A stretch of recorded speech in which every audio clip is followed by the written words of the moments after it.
Hi everyone and welcome to Screams After Midnight TV edition. I'm Peter and that is Timothy. Yo, Yo, we are trying to do a little bit of a Bronx accent. I see what you're going with. We are going to be talking about the season 1 episode 4 of Tales from the Crypt. We are of course working our way through the show, every single episode. I've never seen it before. Tim's seen some episodes, he's forgotten a lot of them, but it's a journey of discovery and this is episode 4. It's called Only Sin Deep. Full spoilers for the episode as always. And this one stars Lea Thompson, who you may know. What a delight! Who you may know as Marty McFly's mother from Back to the Future. That's probably the biggest thing she's known for. I also recognise... Either that or Jaws 3. I've not actually seen Jaws 3, but now I'm excited to watch Jaws 3 based on the inclusion of Lea Thompson. I think her first role, if I'm not mistaken. That adds... that'd have been before Back to the Future. Yeah, that adds up. The only other face that I recognised in this Was the Crypt Keeper? No. Okay. I was going to say the only other face I recognised was the love interest, the rich person that she goes after. I don't know his name off the top of my head, but he's been in a bunch of stuff. He was in The Shallows recently. He was also in several really? episodes of Person of Interest. Yeah, he was the dad in The Shallows. Huh? I had no idea. Yeah, he obviously is a lot younger here, so he looks a bit different. But it was kind of like over time I recognised him when he spoke a little bit, and I'm like, oh, I think that's him. But it was. Yeah. So not a big list of faces that I recognise this week. The first three, I feel like there was like multiple people every time. I guess pawnbroker or whatever. Yeah, him. He looked familiar, but I mean that might be me just Remembering the episode. yeah or something. But he looked like one of those character actors that are like, oh, if you told me that I saw him have a little part in this thing or that thing 10 years ago or something, I wouldn't be surprised. But Cool. Yeah. So this one is about Lea Thompson's character, who plays Sylvia, and she is a prostitute. a hooker with the heart of gold. Half of that's right. The heart of gold part's completely wrong. She is a hooker who is determined to get out of the life of hooking because she sees this rich man with like his date that she idolizes and she wants to be with him, and she basically robs the local pimp and ends up killing him with his own gun. So right away, playing into this whole comeuppance thing, she's already murdered someone. Although admittedly, he does kind of go for her. So Yeah. even though it's kind of dark, you can kind of buy, okay, maybe she... I mean, she's obviously very vain. Yeah. But I thought it was kind of funny. They kind of flipped it on its head where you have a woman robbing a man for his jewelry. yeah, because she specifically says, give me your jewellery. Yeah, Yeah. that is kind of funny. But so she goes to the pawnbroker and tries to like get rid of his jewellery and get some money for it, and he's like not willing to take it because it's obviously stolen. It's hot. In his eyes. It's hot is the phrase that he uses. And he then says, but I will pay you $10,000 for your beauty. And she doesn't see any red flags here at all. Yeah. But he makes like a sculpt of her face. You know, he pours the stuff on her face and makes a sculpt. And he says, you've got 4 months to come and get this reversed. It's a little bit cheeky that the effects of it don't actually happen till around the 4-month mark.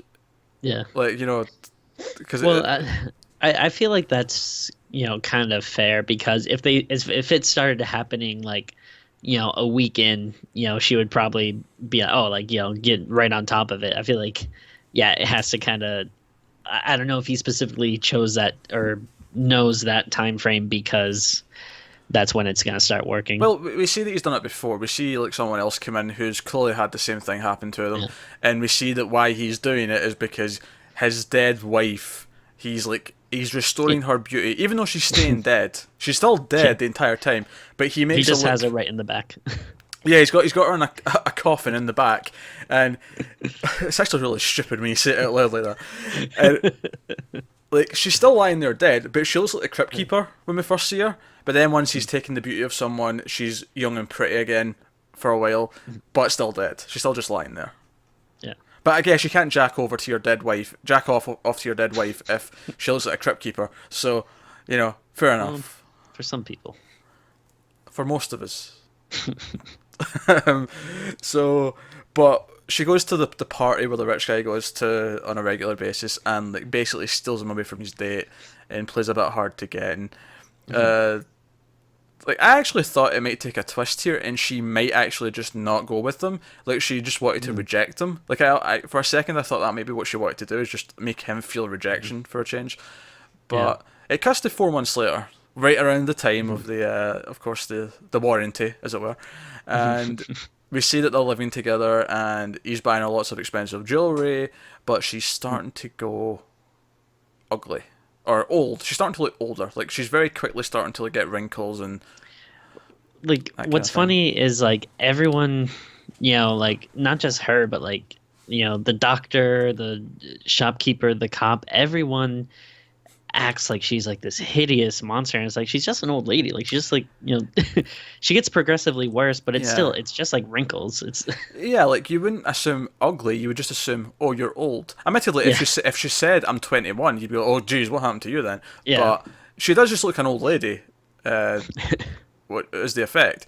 But she's like questioning it, and the boyfriend's going away for a trip, so she's on her own. She goes to the doctor, and the doctor can't even look at her. He's just like, I know. She's got one of those like veils that like like a widow would wear at the funeral for someone, and she like lifts it up, and the doctor just immediately is like, I don't know if I can look at you in the eye here, but let me try and explain what's going. I love how he comes in and immediately goes, now it's not cancer. Which I guess is always a good thing for a doctor to say. It is, but I do have to. Like, why would you assume that was is there a cancer that causes like rapid aging of skin? I don't think there is. Maybe there is. I don't know. I don't know. But yeah, so she goes. She it occurs to her that, oh wait a minute, this whole selling my beauty thing, it's probably that. And she goes back to the pawnbroker, and he's like, nope, it's too late. And she's like, how much? Pulls out the gun on him, and he's like, 100 grand. But this is when the cop walks in.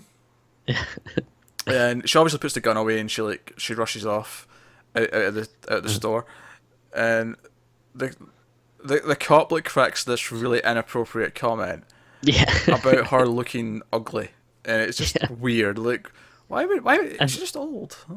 Yeah, I think the shopkeeper refers to the cop as Mac, but a better name for him would probably just be sexist exhibition cop. Yeah, and the funny thing is like obviously by this point in the story, like we're getting the sense that even if she hadn't killed someone, she's a very, very vain person. So she is kind of deserving of this. Another thing that I thought might be happening when she started looking at herself going old, and the boyfriend didn't notice. She was just in the mirror and she thought she was looking old, but he said she's a knockout. Now obviously it was just starting, but I thought for a little while that maybe no one else would see this. Like everyone else would just see her as she is, but it would just be herself in the mirror that sees her looking different. That'd be interesting. Yeah, and I was thinking maybe that's how they'll go with this, is that like is the beauty that important to her that she has to see beauty and it's not for other people? Because I don't know about you, but like if I looked nice to other people but I looked hideous to myself in the mirror, I wouldn't really care. Like honestly, it's about what other people see. Yeah, I mean, I look hideous now and I don't care, so everyone sees that, Tim. I can see it right now. Yeah. I've been tempted to blur your face out of these videos just out of concerns for the young. Yeah. Well, every time we log into Skype, you just like immediately avert your eyes. I'm like the doctor at the hospital in this episode. I'm like, oh. Okay. But so she goes home. No, I'm very handsome. Yeah. Sure.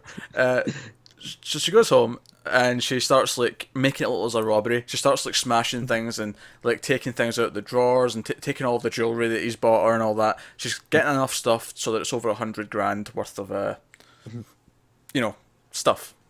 Yeah. But the boyfriend comes home early and he catches her doing it, and this is where it escalates quickly. Yeah. It escalates very quickly because he doesn't recognize her. And he's like, I'm going to phone the police because he thinks this old woman's robbing him. And she He says, says, "I'm gonna phone the police. Stay right there." yeah. And she, in her thick, is it a Brooklyn accent she's got in this? It's some type of New York Yeah, accent. I so don't know. it's a thick New York accent that she's rocking in this episode. And she takes out the gun and says, it's the love of your life, or the girl of your dreams, whatever the phrase Yeah. was. And she shoots him like 8 times. So before we even get to the number of shots and the sheer like how thorough she is in making sure he's dead, she's immediately willing to kill him. Which I guess tells us something. It tells us that she cares more about her beauty than actually having him. Like, we thought that was the goal. It's crazy because she has such a perfect alibi. Like, she could just leave and he didn't know it was her because she looks so different. So she could have just like pulled out the gun and be like, "Hey, hang up the phone. I'm out of here," and then leave, and then Go get it he would fixed. just And go get it fixed and come back as just young self, and then she'd be like, "Oh my god, what happened? Oh no!" Yeah. Like, she had a way out of this. She's actually a complete idiot. Which, fair enough. The cop comes back later and says as much, but we'll get to that in a second. So she goes back to the pawnbroker guy, and she sees the body, and he comes in and explains why he does what he does, and he's like, "Oh, I can reverse it, but are you sure you want that?" And this is where he pulls up a newspaper, and it's like the murder of this rich guy by this gold digger, and it's got her young picture on the newspaper. I'm like, this newspaper works fast. This is like the time frame is mind-boggling.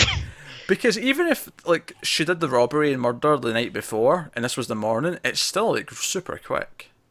Yeah, like they would have had you think about what they do to for the newspaper. They would have had to have gotten those pictures, written up a whole story, printed it, delivered it, and then the shopkeeper would have had to have like seen it enough to know. And that's like that's assuming it was the night before, because they do mention it's like 7 a.m, like, because he's just opening. Yeah. But at the same time, like, it doesn't feel like it was. It feels like she went straight from the house to the pawnbroker. There's nothing she should have easily been doing in between that time. It feels like she just goes straight from one place to the other, and she's already in the newspaper. Yeah. And this is when she's in the back, and the cop comes in, and the pawnbroker and the cop are talking out in the front, and they're like, "Oh, I see that thing in the newspaper. Yeah, that dumb broad. Our fingerprints were on the gun, and she was already on record for a solicitation last year. She's not the brightest person in the shed, but again, with that face, she wouldn't need to be." And of course, it's just hammering this point home that she can't have her face back because she'll be arrested. They'll know who it is. So that's a nice little little twist. That's a nice touch. It's you can get fixed, but you can't because or you won't want to because it'll mean going to prison. Possibly the electric chair, because they kind of referenced the first episode almost by mentioning the electric chair. So then we get to the end, and so she steals her sculpt of her beauty, which, at least from what we've seen, appears to be that these sculpts contain the beauty of the person. Yeah. And we go to like outside stuff where she's walking through the streets, and it was actually kind of cool seeing like just the streets of the city, like broad daylight, like this on a TV show, because you don't typically, because it feels like most of these episodes so far have been very self-contained, so that they're cheaper to film. So it was kind of nice that we got some stuff out in the streets. Because even the scenes at the start when they're outside, it feels like okay, they're on the corner of a back lot, like of something that they've got closed off. Whereas this, you could see down the streets and you could see all the crowds and people and all that. And she bumps into the other prostitute that she was talking to at the start of the episode and drops her beauty, and it smashes on the ground, and that's the final moment of the episode before we go back to the Crypt Keeper. Thoughts? The only thing I was a little upset about is I really thought then like they were gonna show something happen, like her face was gonna smash in a bunch of pieces, or like they'd she'd lift up her veil and it'd look all cracked like the mask that just dropped. But I mean, other than that, I thought it was a really fun episode. I really like Lea Thompson. I thought she was, really like over the top, but in a very, like fun way. She was over the top. This episode was very over the top in 80s. In fact, what probably made the episode for me more than anything was the really 80s music that played as she like. Oh yeah. See when she walks into the party to try and get the rich guy, about Yeah. halfway through. When she walks into the room, this 80s music's playing, and she does this thing where she scans the room like the Terminator. You know, the way the Terminator would walk into a room and look around for his target. You know, and he'd be like Yeah. scanning all the people in the room. That's what it felt like. It felt like she was Yeah. like picking a target. It was really quite. They even had like a little shopping montage where she's trying on all these yeah. clothes and But when she gets to $10,000, there's this shopping montage of her looking in the mirror and trying out all these outfits, and it felt like super 80s and almost like fun spirited. you know what's funny is she didn't even really need the $10,000. All she would have had to have done is gotten like a pretty nice dress, and she could have still walked into the party and Yeah. got that guy. She needed one dress basically, and then at the end she's also an idiot because she could have just left and got away with it and came back looking young without killing the boyfriend. But I guess that's the whole thing of her character. She's so vain that everything's just clouded by it, and she just She's a horrible person. She digs herself into a hole. Yeah, she is a horrible. Yeah, so I go back to the shooting because we kind of glossed over the fact that she shoots him like 8 times. It's like it's like the scene from RoboCop. Like I think you said when we were watching it, it was like the scene from RoboCop when Ed 209 like just mushes that guy into like a pool of blood. Like she empties the clip into his chest. And it's like it seemed like they had a good relationship. You would think she'd at least have some feelings or at least be a little torn up in it, but no, not even the slightest. Yeah, especially since when she first started like going old, he didn't even notice it, and he still complimented her. He was still being as nice as possible. It was like, so even if he's noticing it, he's being really sweet by not saying anything about it. Yeah. That said, though, he did like dump his date when she showed up at the party and like openly flirted with her in front of the other woman who was his date, and she's watching the entire time through the window. He knows she's watching, and he's flirting with Lea Thompson. It was actually kind of funny because like they keep talking about her, like she's like, oh, I think your date's getting jealous, and ooh, your date's looking here like over at us, and it's like, yeah, you're not that far away from each other, and you're both like very blatantly looking at her. Yeah. She might get the wrong idea. It's like, well, yeah, you're clearly talking all flirty with each other. She's watching you. Yeah. This woman's probably went home and killed herself after this night. Oh jeez, yeah.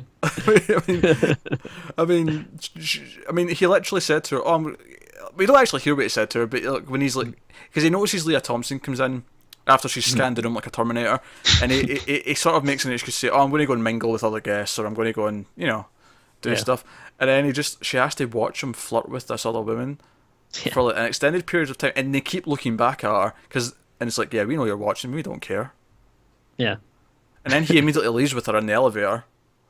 Yeah. So maybe he is a scumbag, but he's not as much of a scumbag as she is, because Lea Thompson shot him 8 times. Yeah. He's a scumbag, but it looks like he might actually genuinely like her. Yeah. There's a very awkward like sex scene, I guess, where Oh, Lea that's Thompson's right. just looking in the mirror. Yeah, because she started to notice she's going old, and she's just looking in the mirror the whole time. But he's really going for it. He's still like, he's like, oh yeah.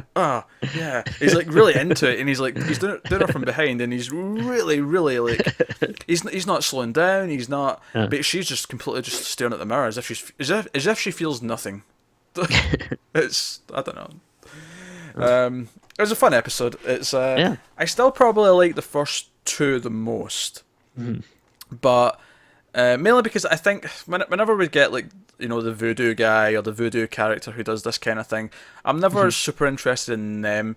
But everything else about this episode, with her, with the montage, the music, the escalation of violence multiple times, I enjoyed a lot. So that was a fun episode. Yeah, definitely. Yeah, I don't have much else to say.